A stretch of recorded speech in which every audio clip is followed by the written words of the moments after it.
Hey everybody, welcome to Miscast Commentary, a Coming Attractions episode. I am Joe Finley. Todd Tebow, the Sailor Murray, is at sea. We're going to have to do this one without him.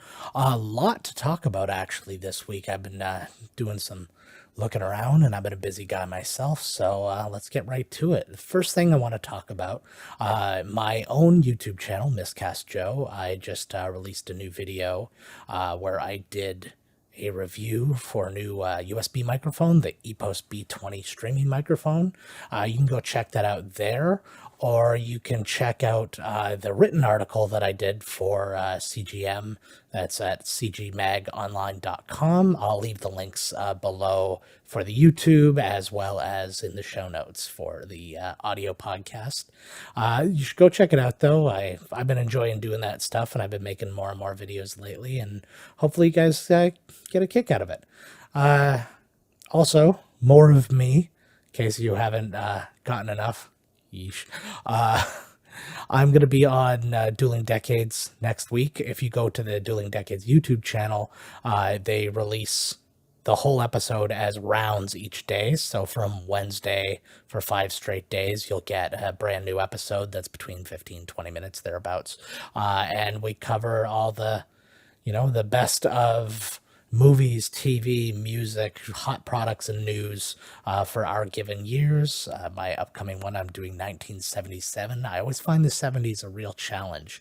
But the band Rivals is the special guest judge for that one, so you can go check that out there. And again, if you don't watch the YouTube, wherever podcasts are listened to, you can go listen to it there in its entirety. A little bit of movie news. Harrison Ford got hurt on the set of Indiana Jones 5.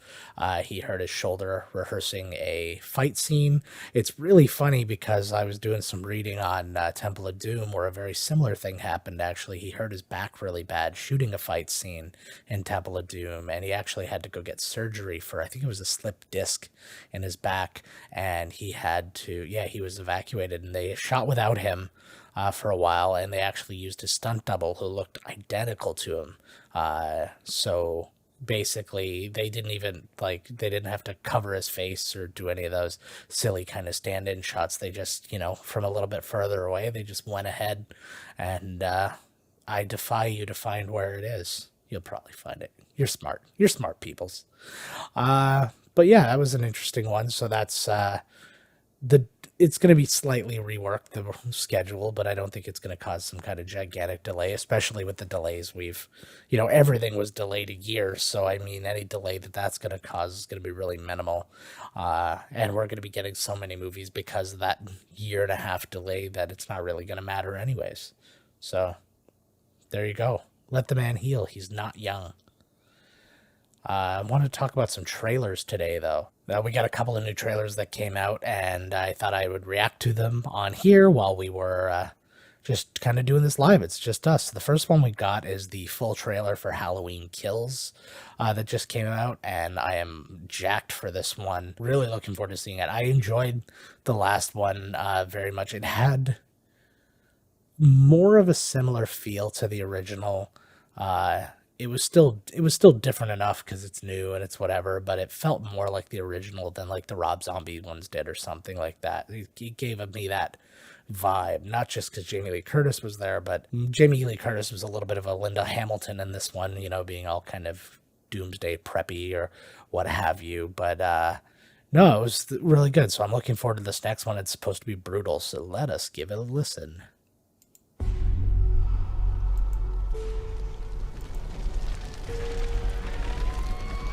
The house is on fire.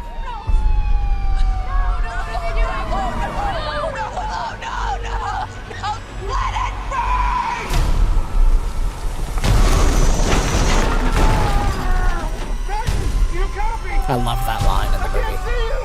Take my hand now! Grab my hand! I saw Michael's hand. It's like the Undertaker no-selling everything.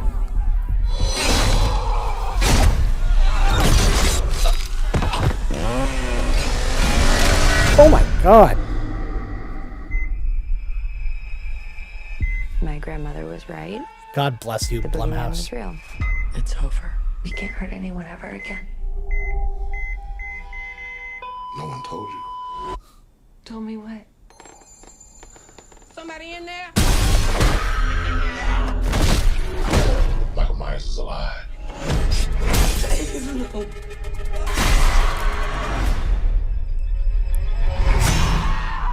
Stop! You had a knife in your stomach. You and Allison should not have to keep running. Evil dies tonight.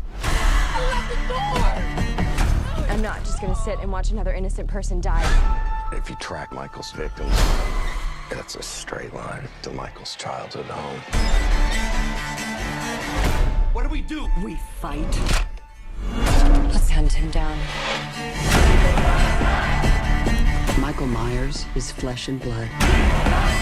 But a man couldn't have survived that fire. The more he kills, the more he transcends. Run! Go now! He's the essence of evil.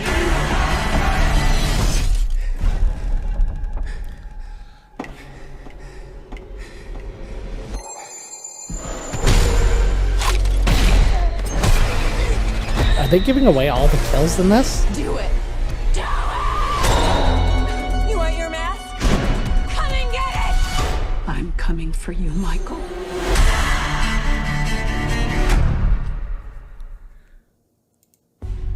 All right, let us talk about that. Holy shit, that was cool. Now that one's a different vibe. It kind of starts the way that the original Halloween 2 starts, which is really weird to say the original Halloween 2. But seeing as this is the third Halloween 2. But, oh man, starts in the hospital and ends with kind of like a Frankenstein-style mob, I guess. That was pretty badass. I'm looking forward to that one. I don't know if this has got to mean that this is their intention to like end it.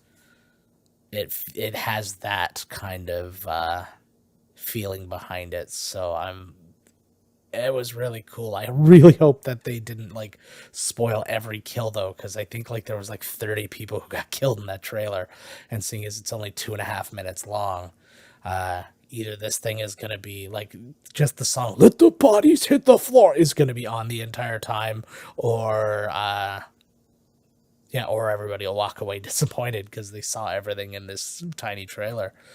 Shit. Well, that leaves the next trailer a little bit of a high bar. I wanted to talk about the Shang-Chi trailer, which is that full trailer is out now, and let's see how many bodies fall in that one. Let's give that one a listen.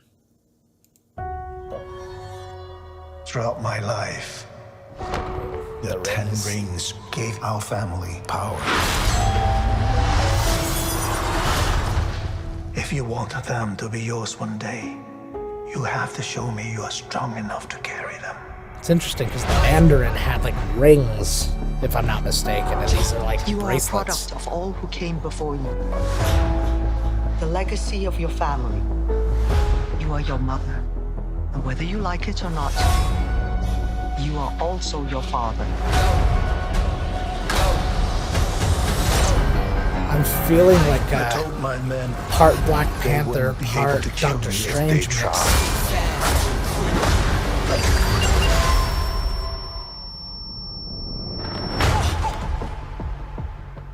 Glad I was right. Simu Liu, Canadian. You're just a criminal who murders people. Be careful how you speak to me, boy. They look pretty cool. The rings look very routed in the I thought I could Again, change my feel a name, little Black Panther-ish. start a new life. But I could never That's gorgeous. escape his shadow.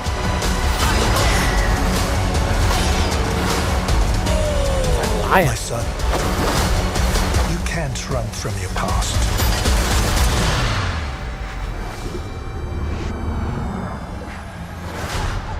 The hell was that?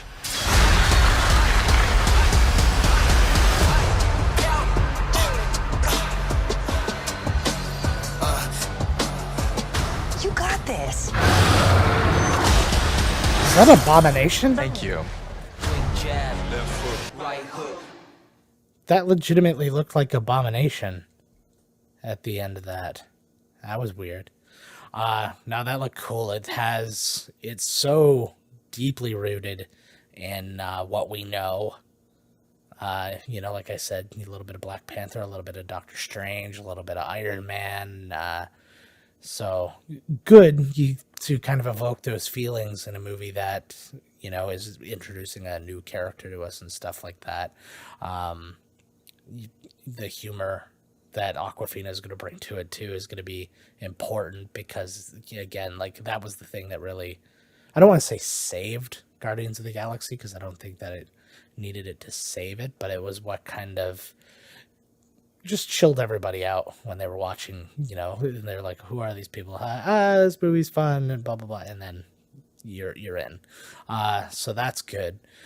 I'm looking forward to that, but I think I should have watched those in the opposite order. I think I would have been more excited for Shang-Chi if I would have watched that before the Halloween Kills, just because, like I said, that one was meant to like ignite certain parts of the brain, and it did. But we have one more trailer for you, and it's not a new trailer. It is an old trailer, because we have to announce our next movie in the Summer of Sequels. Did I do it?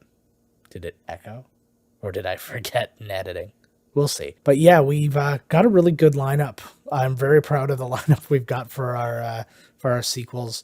I just want to announce, though, that we are going to be foregoing our usual best of and outtakes episodes this year, at least for now, just because we've filled up the entire summer with episodes.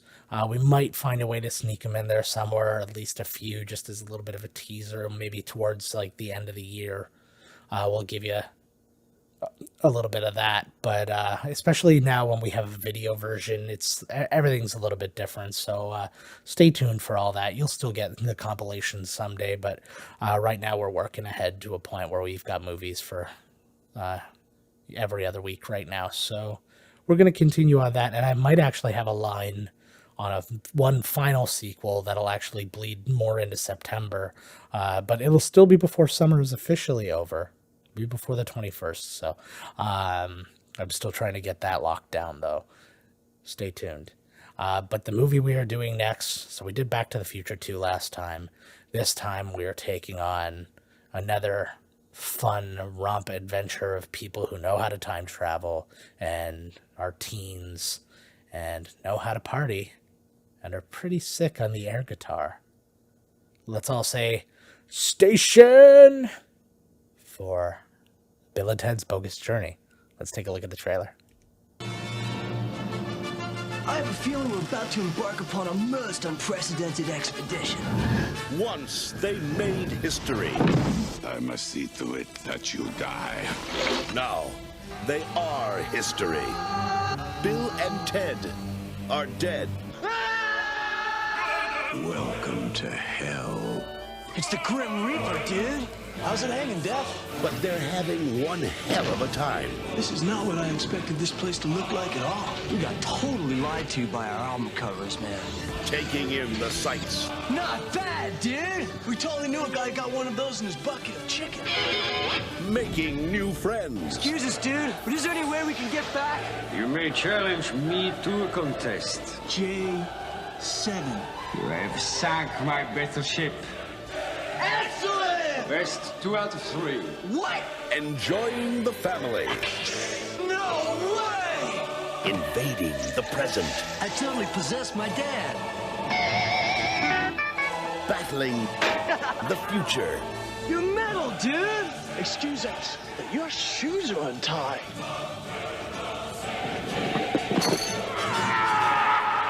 Can't believe we just smelled death! And meeting their maker. Guy, congratulations on Earth! Not to mention your other great planets. Mars, Jupiter, Uranus. It's the comeback of all time. Bill and Ted's Bogus Journey. It's a trip. Best of 7? Damn right! Ah, dude! Left hand red. Ah! Yeah! Bill and Ted's Bogus Journey.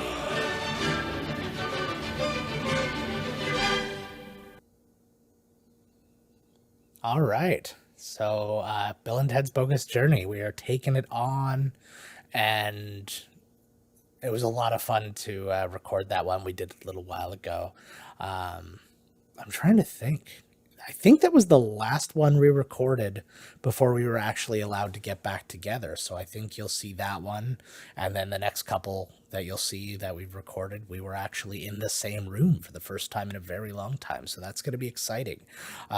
So you're just going to have to stare at my mug again while you listen to Todd for the most part anyways. And yeah, so we have that to look forward to.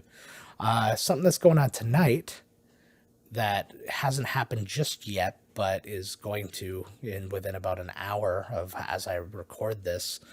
Conan O'Brien is his last episode of late night TV is going to air, and it hit me really hard, not like super emotionally hard, but just kind of like that void is going to be there kind of hit me. And Conan has been such a huge thing in my life, and Todd would say the same, I assure you. He's a guy who, for most people who, learned about him and came onto him in late night, were unaware of his writing career. People who don't know, which God knows who that would be, but if you don't know, he was a writer on The Simpsons during what most people would consider its heyday. He wrote the monorail episode, which most people consider to be, like a standard episode of The Simpsons, like a bar against which all the others are compared.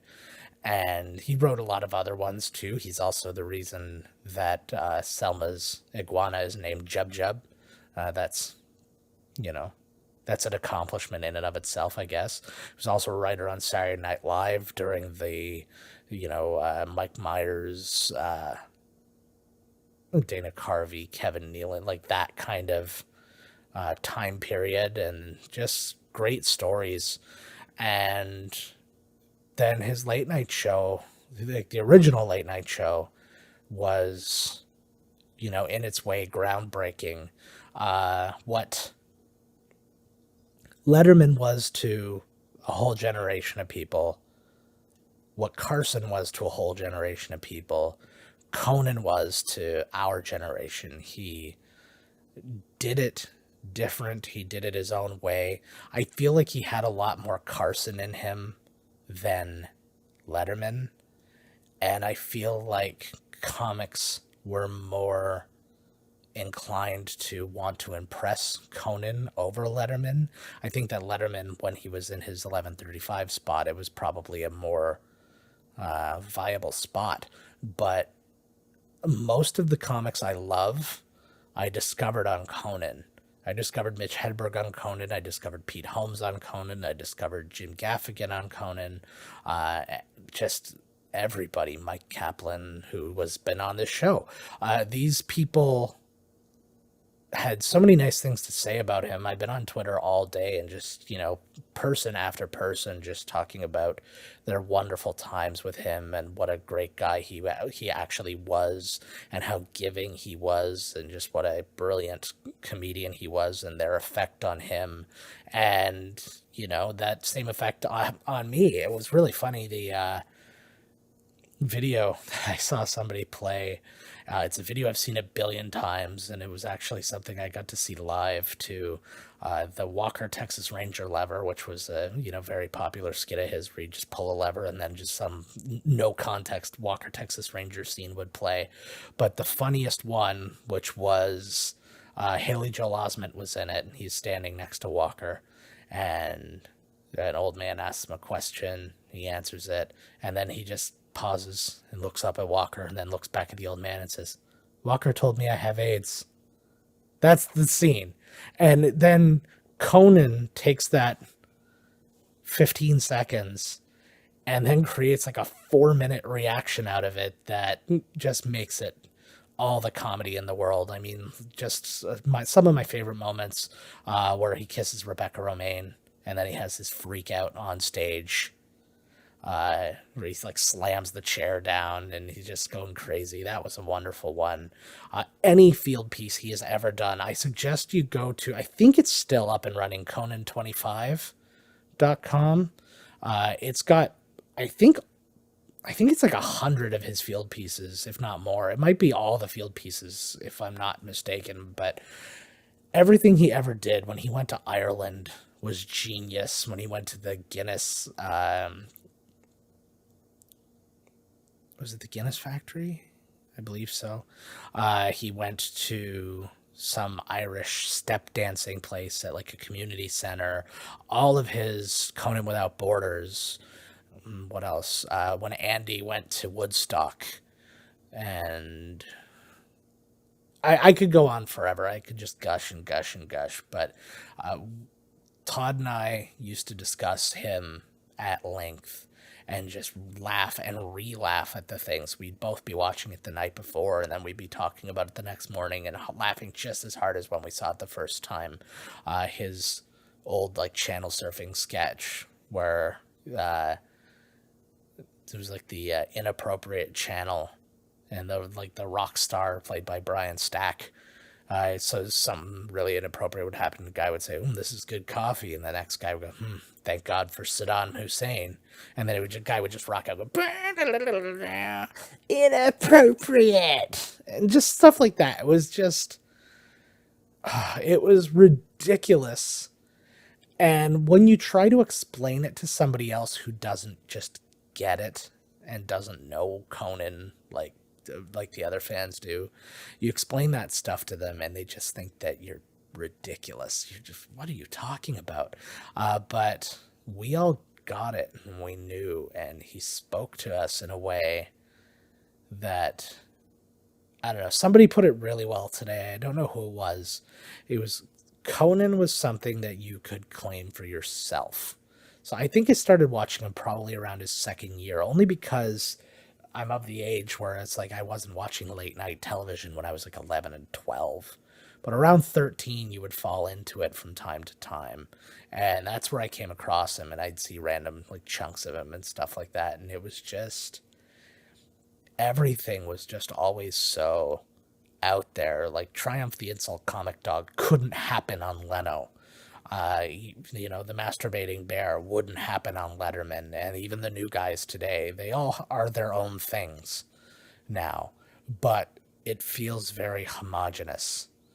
I think that, not even judging their comedy or their abilities or anything like that, it's just they've found this groove and they're in it, and Conan never wanted a groove and never fell into a groove. He just, he was just like a lightning bolt of comedy where you couldn't catch him if you tried.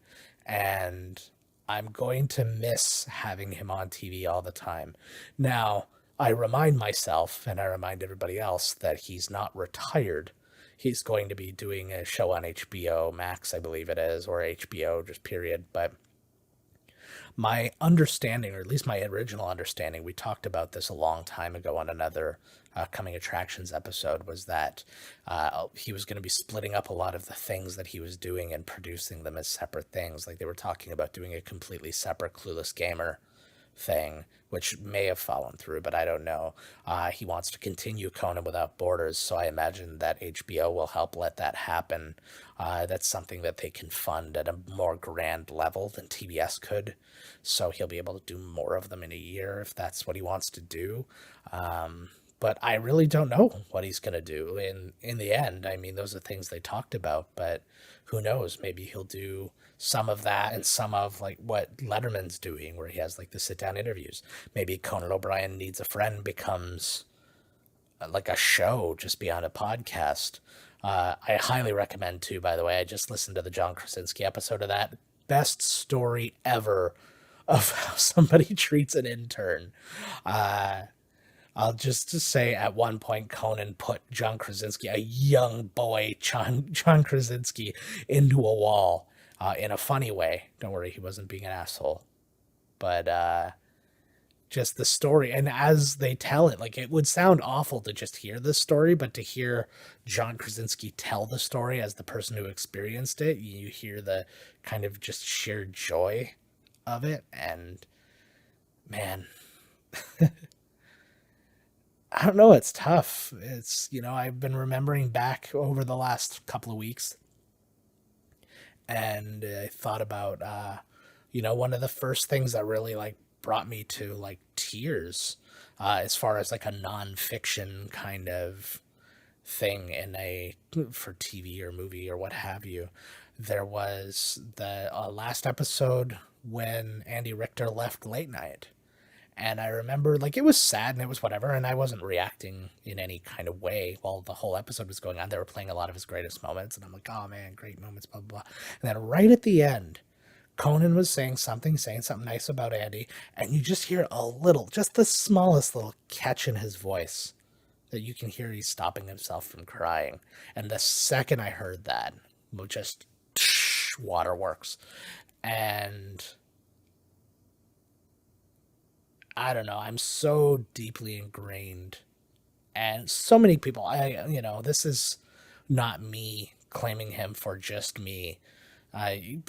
Go on Twitter, and every single person under the age of like 43 is just all over Conan and just what he meant to them and what he's going to continue to mean to everybody. And so many comics, again, like I said, just they adored Conan for how he helped them, and he'd have them on the panel and let them do bits. And that Sarah Silverman talked a lot about that one from when she was working on Saturday Night Live back in the day. It was the same year he started as when she started on Saturday Night Live.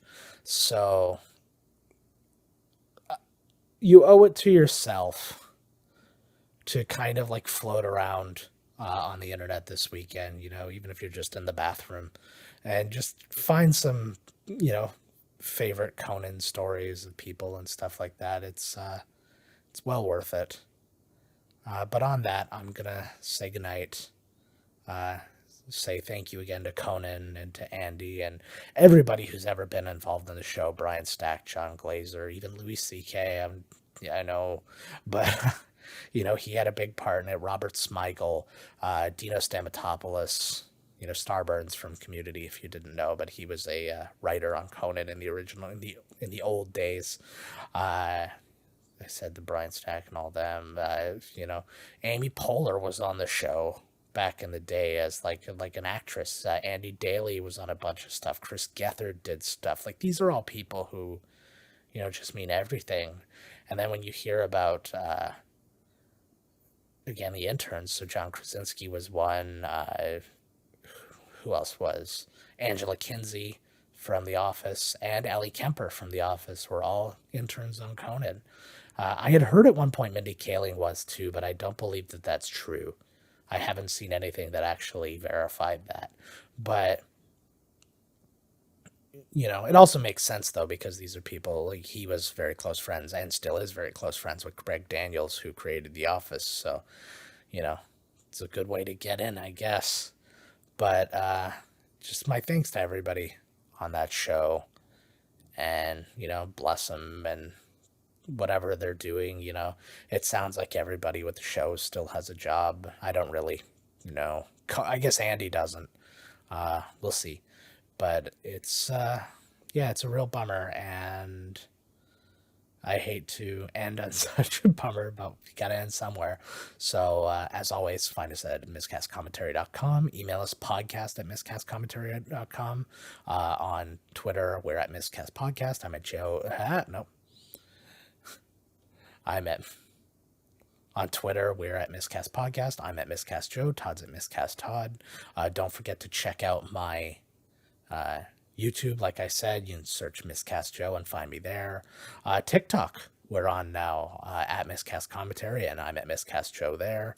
Instagram, we're not as active on Instagram as we used to be, but some pictures float up from time to time. So if you have room in your little followers column or following column, what have you, by all means, add us at Miscast Commentary, and I'm at miscastjoe there as well. Lots of love, guys. We're going to have a real fun week next week with Bill and Ted's Bogus Journey. And, yeah. Catch you next time. This has been Miscast Commentary with your hosts, Joe Finley and Todd Murray. Executive producer, Joe Finley. Be sure to like, comment, and subscribe to the podcast wherever you listen. Visit www.miscastcommentary.com for all news related to the podcast. Miscast Commentary is a Miscast Media production.